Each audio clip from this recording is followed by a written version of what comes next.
reflexionando sobre sistemas jurídicos muy elaborados y técnicamente perfectos que en definitiva no respondan a las necesidades sociales del entorno.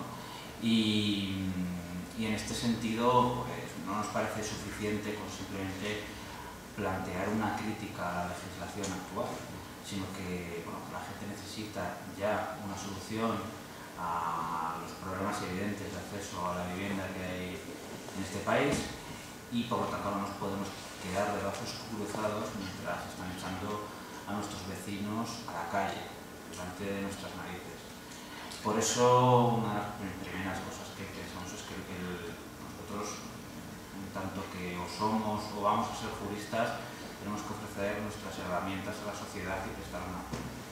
Evidentemente, eso no es posible en esta situación si además no existe un apoyo social, que es otro de los objetivos de estas jornadas, tener una red de apoyo mutuo para poder hacer frente a los bancos a través de la presión social y de la movilización. Y en esta perspectiva, Rafael Mayoral tiene una larga experiencia, porque es abogado, es jurista y ha puesto sus herramientas jurídicas a disposición de la plataforma Afectados por la Hipoteca, que gracias a la movilización social ha conseguido algunas victorias nada desdeñables, han conseguido parar por desahucios, han conseguido mejorar la situación de muchas familias y ofrece a diario una alternativa ahora ya a la gente que no puede esperar a que el gobierno se ponga a legislar una solución. Entonces, cedo la palabra para que nos cuentes tu experiencia con la plataforma. Bueno, lo primero, agradecer la posibilidad de participar en estas jornadas y saludar en primer término la existencia de un grupo universitario de crítica jurídica, porque yo creo que el derecho, la existencia del derecho es la consecuencia de la dinámica de la sociedad. Primero va la práctica social y después la elaboración de la norma. Y la existencia de grupos de crítica jurídica que critican el ordenamiento y la práctica jurídica en los tribunales, que critican las normas que pretenden regular un funcionamiento social que es abiertamente injusto y esencialmente que toman partido por los sectores más vulnerables de la sociedad para enfrentarse a los poderosos, son importantes para construir algo que llaman una sociedad democrática. Y yo pongo en cuestión, como primer punto, la propia existencia de una sociedad democrática en un país donde se niega algo tan esencial como la posibilidad de vivir debajo de un techo, cuando sobran millones de viviendas, cuando hay millones de viviendas vacías y cuando hay millones de viviendas en manos de entidades financieras que reciben miles de millones de euros públicos como consecuencia de una gestión antisocial y del monopolio del mercado de la vivienda. Creo que es una paradoja, creo que es una contradicción antagónica con lo que pueda denominarse como una sociedad democrática. Desgraciadamente, ver cómo los tribunales de justicia se llenan de procedimientos judiciales de ensañamiento con las víctimas de la crisis, donde la violencia del Estado se ensaña con aquellos que pierden el empleo como consecuencia de esas prácticas antisociales de la banca, donde miles de agentes de las fuerzas y cuerpos de seguridad del Estado son empleados, pagados por todos y por todas, para poner por medio de la violencia a miles de familias en la calle y para entregar inmuebles a los responsables de que hayan perdido el empleo. Creo que es incompatible con un concepto llamado democracia. Y creo que es además incompatible con algo que hemos venido a denominar como derechos humanos. Porque el derecho a la vivienda es un derecho humano fundamental, sin el cual es imposible configurar el derecho a la vida, el derecho a una vida digna. y hay que impugnar esa concepción de que el derecho a la vivienda es un derecho de desarrollo, un derecho que no podemos exigir, entre otros derechos que son exigibles ante los tribunales. Quizás hoy el derecho a la vivienda es el momento también de exigirlo ante los tribunales, cuando esos centenares de miles de familias son puestos en la calle por las mismas entidades financieras que están provocando los recortes sociales por medio de las ayudas públicas del Estado. Porque quizás el aparato judicial debiera dedicar su tiempo y sus recursos a otra cosa. Porque quizás las fuerzas y cuerpos de seguridad del Estado debieran ser empleados para investigar y para poner a disposición judicial a los responsables de la crisis.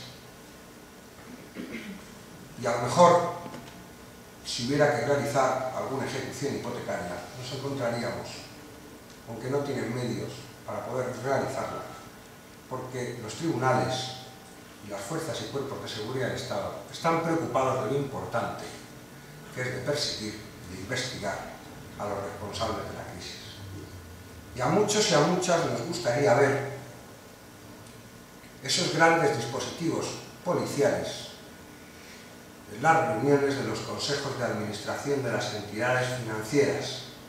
Nos gustaría verles emplear la contundencia que emplean para poner a las familias trabajadoras a la calle y para entregar las viviendas a las entidades financieras, para que las entidades financieras las dejen vacías de forma indefinida. Si las dejan vacías de forma indefinida, en algo que para algunos juristas podríamos pensar que es un auténtico delito, que es el acaparamiento de bienes de primera necesidad destinados al aumento artificial del precio de las cosas. Ese delito, desgraciadamente, todavía estamos esperando que haya algún responsable público que se dedique a perseguir. Para nosotros y para nosotras existe una situación de absoluta impunidad de los responsables de la crisis y un ensañamiento salvaje e inaceptable con sus víctimas, que se realiza por medio de centenares de miles de ejecuciones hipotecarias en los juzgados y al mismo tiempo con ayudas multimillonarias a los bancos que tienen como consecuencia recortes sociales que nuevamente pagan esas mismas víctimas de la crisis. Un círculo vicioso que quiebra los principios más básicos de una sociedad que pretenda llamarse democrática. Desgraciadamente, las cárceles de nuestro país, nuestro sistema penitenciario, que es el más punitivo de Europa, con la tasa de presos más alta de Europa, están llenas de pobres, de gente sin recursos. Y desgraciadamente, los sectores privilegiados visitan poco los centros penitenciarios, y no precisamente porque no cumplan, porque no cometan los tipos penales recogidos en el Código. Llevamos 4 años de crisis hipotecaria. 4 años en los que parece que hay un fenómeno natural, un tsunami, que se nos ha venido encima a la clase trabajadora, a la gente trabajadora de este país, y a los pequeños y medianos propietarios. Un tsunami, un fenómeno natural del que parece que nadie es responsable. Y quizás eso también es otra de las cosas que debiéramos impugnar, porque si analizamos cuál es la realidad que nos ha tocado vivir, parece que algunos responsables de este asunto debe haber. Algunos responsables de este asunto debe haber. Pero desgraciadamente, en las situaciones de impunidad de los sectores privilegiados, la primera víctima es la verdad. Y el primer objetivo de las víctimas, precisamente, es recuperarla. Yo creo que las intervenciones que me preceden iban precisamente en ese sentido. La posibilidad de ir trabajando y caminando en la recuperación de la verdad. se ha hablado acerca de la solvencia del sistema financiero, del nefasto papel que han cumplido las entidades financieras y sus consejos de administración. Ahora nos hablan incluso de cómo los inversores internacionales no confían en nuestro sistema financiero y es necesario apoyar el sistema financiero para dar seguridad jurídica a nuestros inversores internacionales. Y se nos olvida que esas hipotecas que nosotros firmábamos para poder acceder a un derecho fundamental, que es el derecho a la vivienda, porque resulta que para poder acceder a una vivienda en este país había que pasar por el aro de un monopolio, que eran los bancos, que nos daban un préstamo hipotecario, porque no había otra manera de poder satisfacer nuestro derecho a la vivienda. Esos préstamos hipotecarios eran empaquetados en fondos que luego emitían bonos que eran adquiridos por esos inversores internacionales que a lo largo de la burbuja inmobiliaria han obtenido pingües beneficios a costa de aumentar sistemáticamente y de forma artificial el precio de un bien de primera necesidad como era la vivienda. Y ahora son los mismos inversores internacionales que nos reclaman esa refinanciación de las entidades financieras y que nos reclaman esos recortes sociales y que invierten en deuda pública para sacarnos hasta las entrañas. Quizás también es importante que no nos olvidemos de esto para que no nos hagan trampas por lo que nos están planteando cada vez que plantean que hay que recortar el gasto público, cuando esencialmente el gasto público viene derivado de la privatización de las pérdidas. De la privatización de las pérdidas, y vuelvo a insistir, del ensañamiento con las entidades financieras, de las entidades financieras con la población vulnerable. Hace unos años, las personas afectadas corrían de un lado a otro, alocadamente, individualmente, pensando tengo un problema. Y además, a cada puerta que acudían le decían, tu problema no tiene solución. No puedes pagar tu préstamo hipotecario, o pagas. Y si no pagas, pierdes tu casa y te vas a quedar con una deuda de por vida.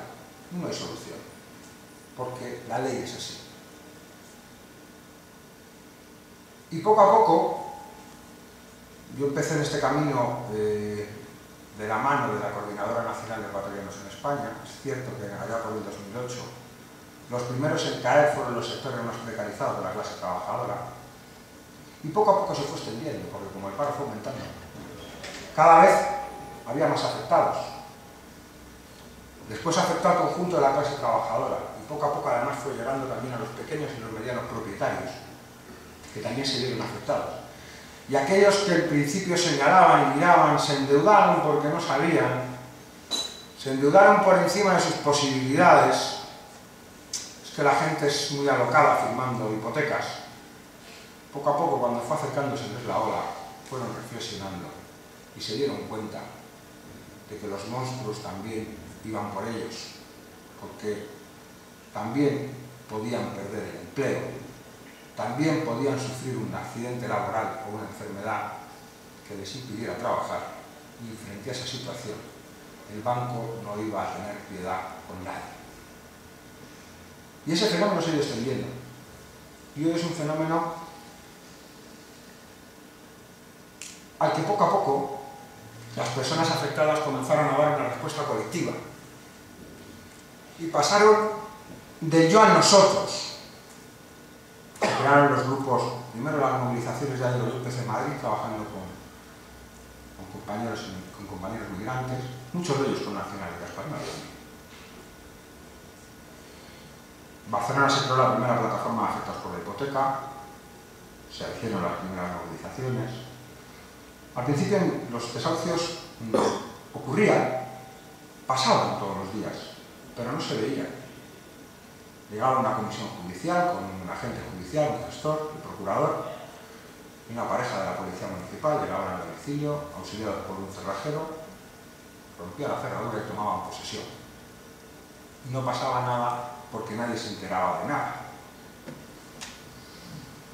Y llegó un momento en que los afectados decidieron plantarse y decir, si nos ponemos en medio, ¿qué pasa? ¿Y si les decimos que no? ¿Y si deja de ser mi problema y pasa a ser nuestro problema, qué ocurre? ¿Y si en vez de ir yo solo a mi entidad a pegarme con mi director, viene mi compañero y yo luego le acompaño a él? ¿Qué pasa?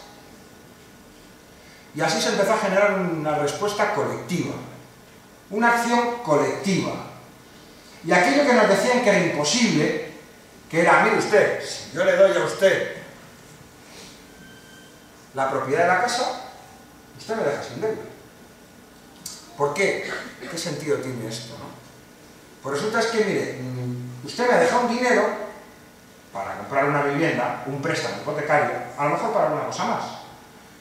Pero resulta que para que me den ustedes a mí ese préstamo, una sociedad tasadora de amigos suyos, que en muchos casos estaba integrada en el mismo grupo financiero, decía que esta casa, que es mía, con una carga donde vienen ustedes debajo, valía más que el dinero que me prestan.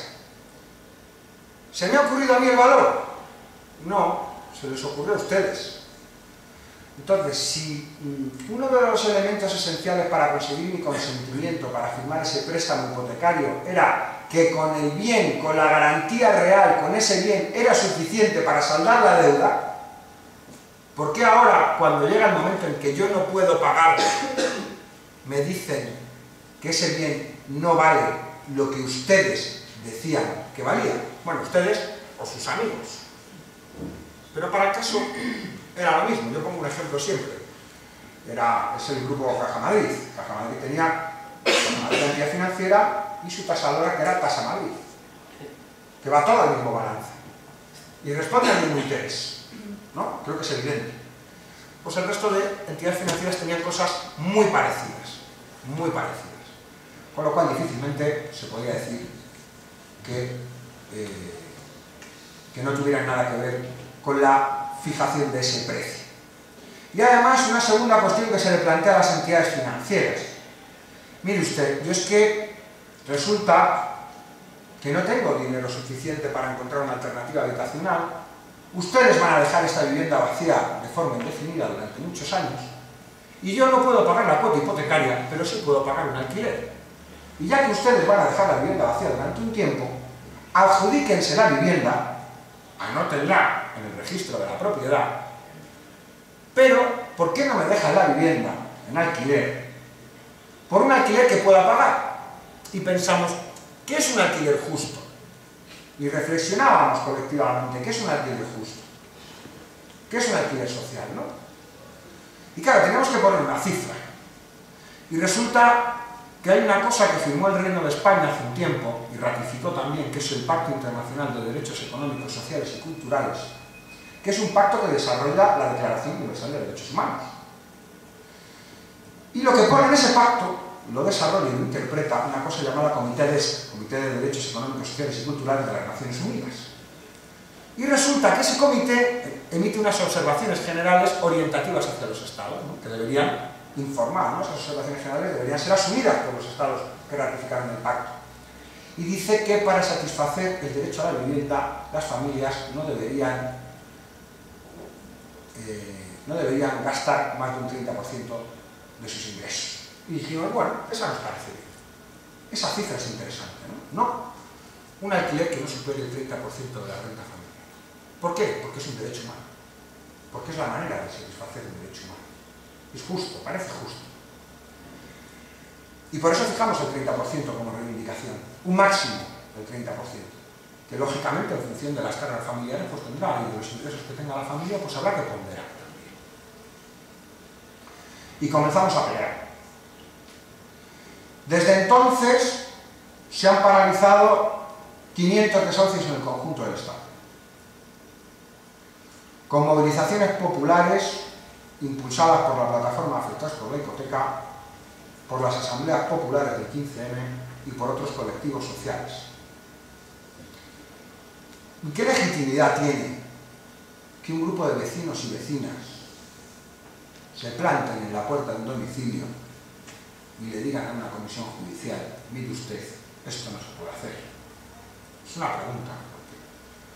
Nos dicen que vivimos en un Estado de Derecho y que la ley está para cumplirse. Y que claro, ¿qué vamos a hacer? Porque la ley es la ley y es dura para todos. Bueno, para unos más que para otros, las cosas como son. Y nosotros teníamos un argumento también interesante, que creemos que vale también, ¿no? Y planteábamos que a lo mejor los ilegales eran precisamente los que estaban ejecutando esos desahucios.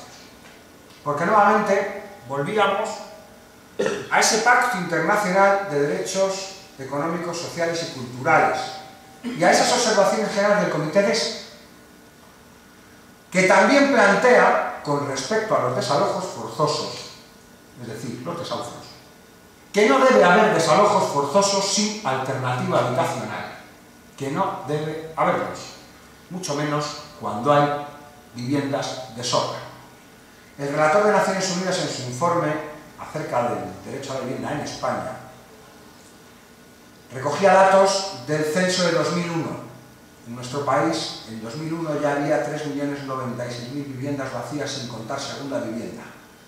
En 2011 no las han querido ni contar, y hay expertos que hablan de que puede haber hasta 6 millones. En Irlanda, para recuperar el precio de la vivienda, se están dedicando a destruirlas, con el trabajo que ha costado hacerlas, porque las cosas, aparte de dinero, cuestan trabajo, y con los recursos naturales empleados para construirlas, que son recursos de todos, el trabajo empleado y los recursos naturales empleados también para construir esa vivienda. Nosotros pensamos que eso es inaceptable. Y además también hay algunas resoluciones de las Naciones Unidas, de la Asamblea General, que plantean que es una obligación de los Estados, de las entidades privadas y de los ciudadanos, de las personas, impedir violaciones flagrantes de derechos humanos. Cuando se produce una movilización popular que plantea no va a haber este desalojo forzoso porque esta familia no tiene alternativa habitacional, porque hay menores, porque se están poniendo en peligro los derechos de los niños, porque se están poniendo en peligro los derechos de las personas que habitan en esta vivienda, para entregar una vivienda que se va a quedar vacía. Eso es impedir una violación flagrante de los derechos humanos. Y de lo que se trata es de convencer a la entidad financiera que va a tomar posesión de la vivienda y a la comisión judicial de que no cometan esa violación de derechos humanos. Y eso nosotros entendemos que no solamente es legítimo, sino que además es la obligación de una sociedad que pretenda llamarse democrática y una sociedad que pretenda llamarse humana. Porque no parece razonable dejar millones de viviendas vacías y además condenar a esas mismas personas a una deuda perpetua. ¿Qué es condenar a una deuda perpetua? Condenar a una deuda perpetua es condenar a la exclusión social. Es el empobrecimiento. Que no la pobreza como fenómeno natural, que eso no existe. La pobreza como fenómeno natural no existe. Cuando hay pobres es porque hay ricos y alguien se está enriqueciendo. Y creemos que no es justo, pero no solamente no es justo, sino que la condena a la exclusión social y la condena a la pobreza es también una violación de derechos humanos, perpetrada por las entidades financieras con el amparo del Poder Judicial.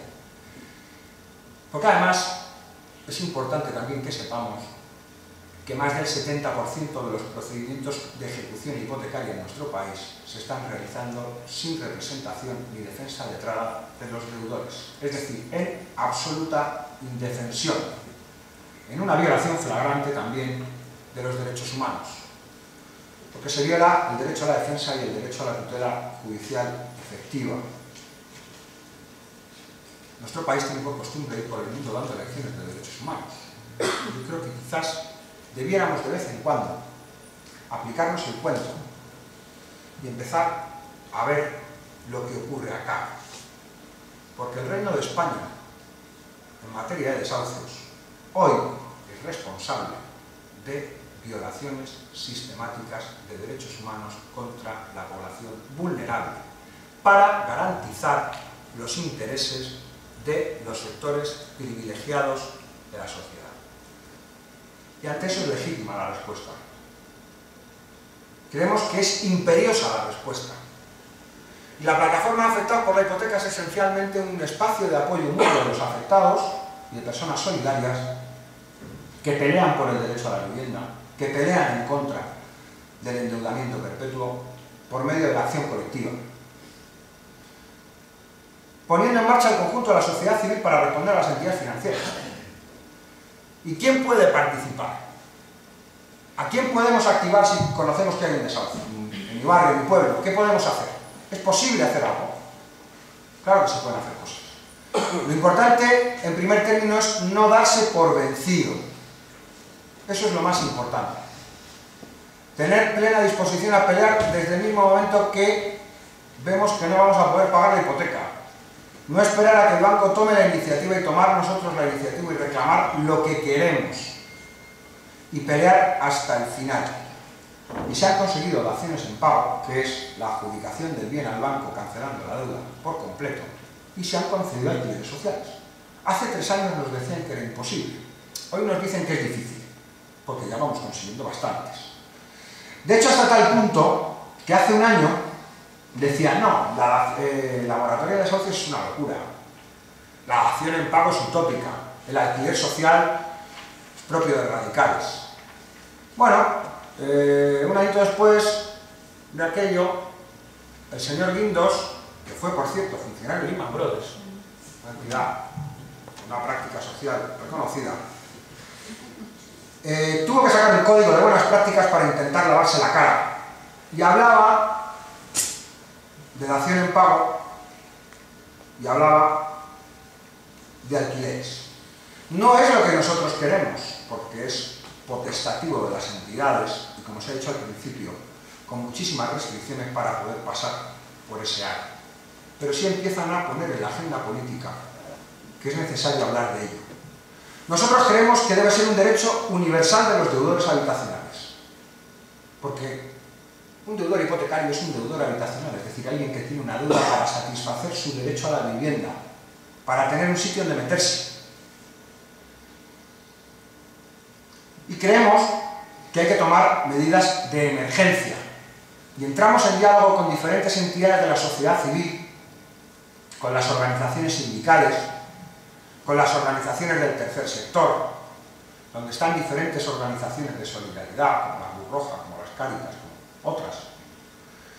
Y entre todos y todas, con el apoyo de diferentes grupos jurídicos, se elaboró una propuesta de iniciativa legislativa popular como una propuesta de emergencia, no como la solución al problema de la vivienda, sino como una propuesta de emergencia, planteando que se modifique la ley de enjuiciamiento civil, y eso que estamos consiguiendo caso a caso y peleando cada caso, se convierta en un derecho para todos y para todas.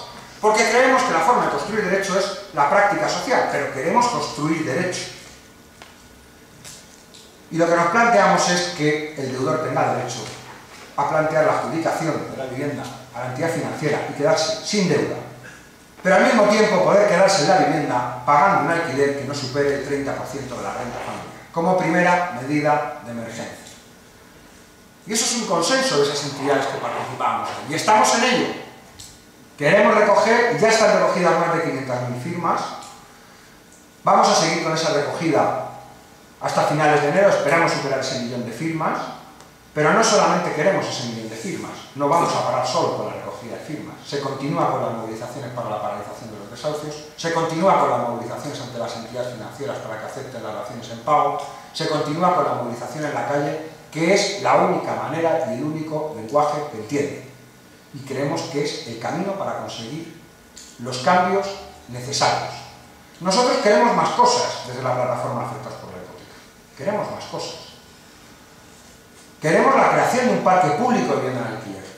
Porque esto ocurre, entre otras cosas, porque no hay un parque público de vivienda en alquiler que garantice el derecho a la vivienda en relación a los ingresos familiares.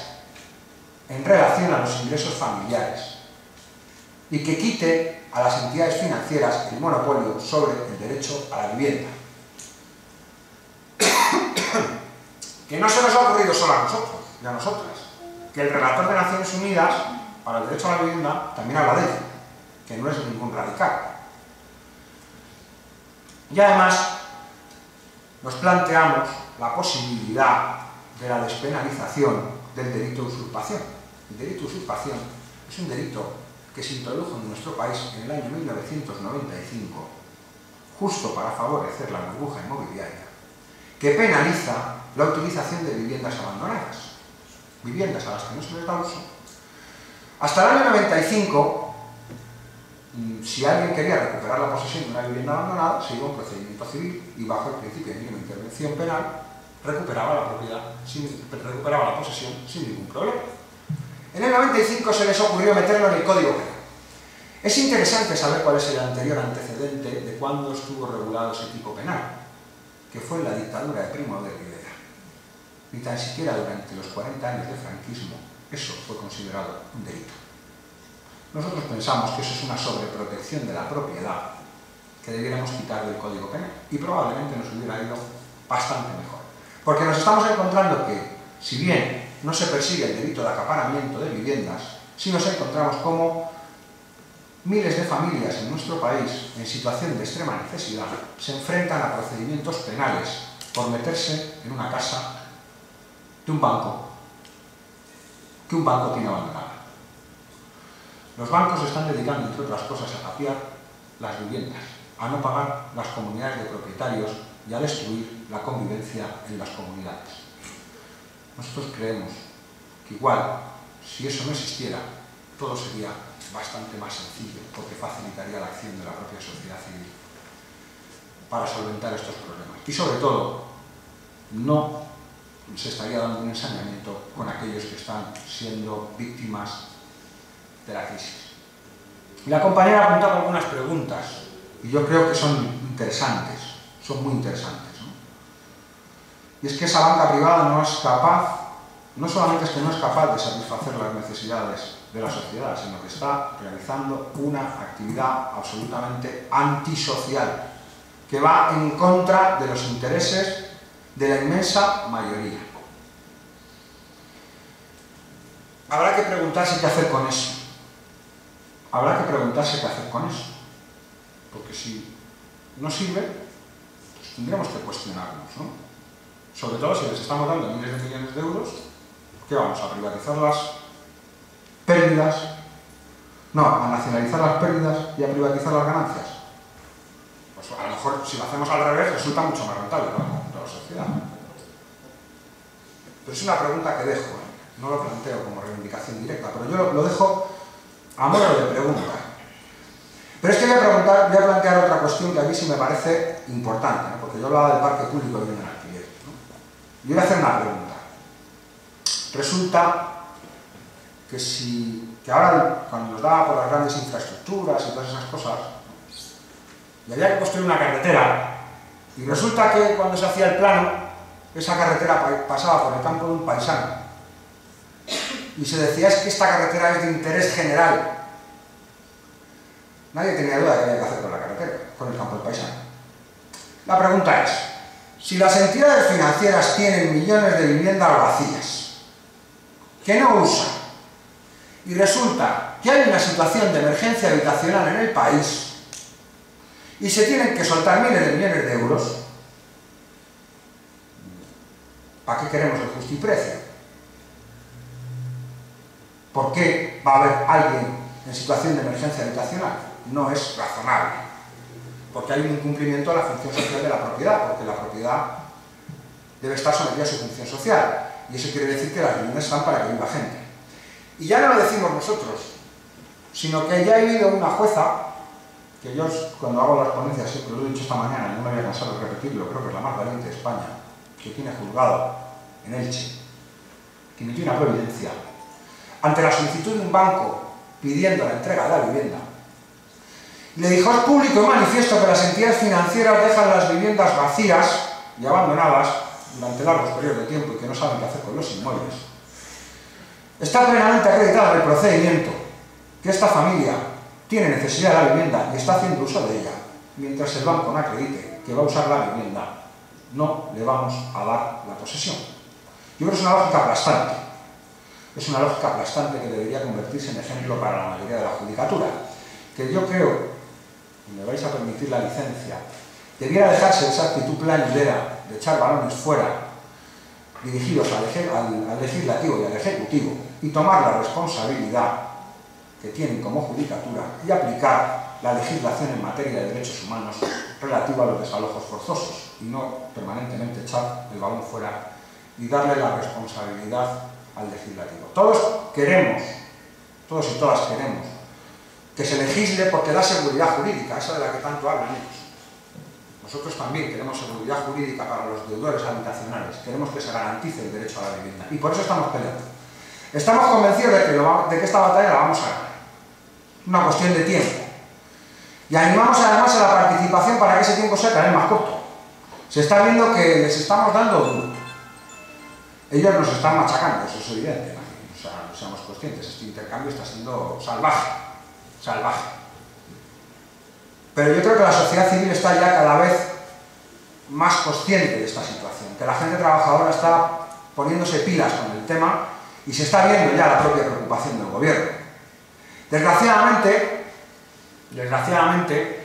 en vez de asumir las propuestas de la sociedad civil o la iniciativa legislativa popular, nuevamente vemos como esta misma mañana un responsable de uno de los dos partidos mayoritarios nos planteaba que se van a encerrar en una sala a encontrar una solución.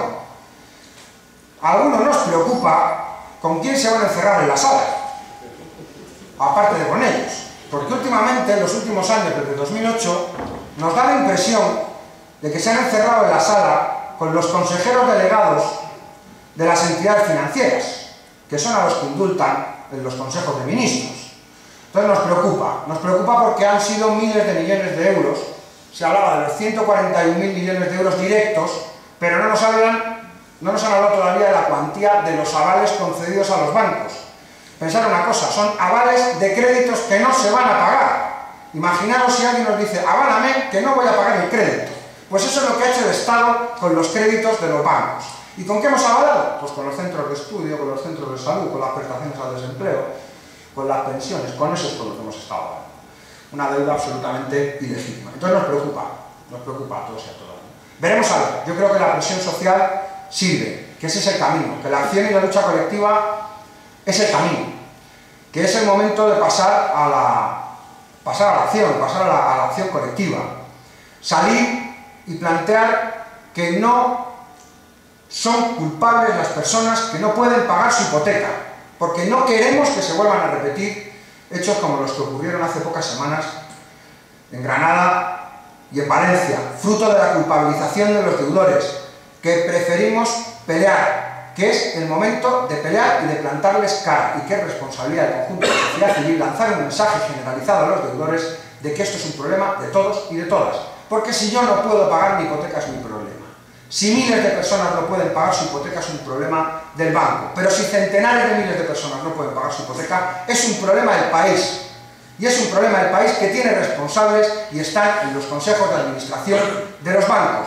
Y precisamente es importante lanzar ese mensaje de solidaridad y de acción colectiva del conjunto de la sociedad. Y yo creo que esta iniciativa, si se puede concretar en un espacio de apoyo mutuo y de solidaridad en esta ciudad y en esta provincia, que permita a las personas afectadas a encontrarse, que permita actuar colectivamente y plantarse ante las entidades financieras, creo que puede ser la mejor manera de aportar para esta batalla, que yo creo que es una batalla por la justicia y por los derechos humanos. Y yo creo que todos podemos aportar un poquito en conseguir esta victoria tan necesaria. Vivimos unos tiempos, dicen los chinos cuando a alguien le quieren desear un mal, dicen que vivas tiempos interesantes. Vivimos tiempos interesantes, es posible que muchas cosas puedan cambiar. Veamos a ver si nos ponemos pilas para que cuando las cosas cambien a favor de la gente trabajadora, cambien a favor de los de abajo frente a los de arriba. Y la única manera que tenemos para que cambie es precisamente juntándonos, sumándonos, uniéndonos y mostrándonos en toda nuestra altura, que decía aquel. Y yo creo que eso es lo importante, que salgamos del yo y construyamos en nosotros. En breve tendremos junto con esa recogida de firmas, junto con esas movilizaciones para ir parando desahucio en desahucio, tenemos una cita colectiva al conjunto de los trabajadores y las trabajadoras y el conjunto de los sectores populares el 14 de noviembre, que es parar este país para conseguir demostrar a todos y a todas que no vamos a consentir que lo vendan todo para garantizar los intereses de los bancos. Gracias, buenas tardes.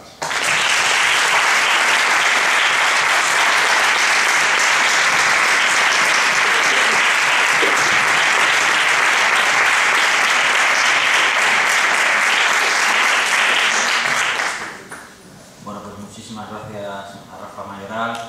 Ahora vamos a pasar a un turno de debate.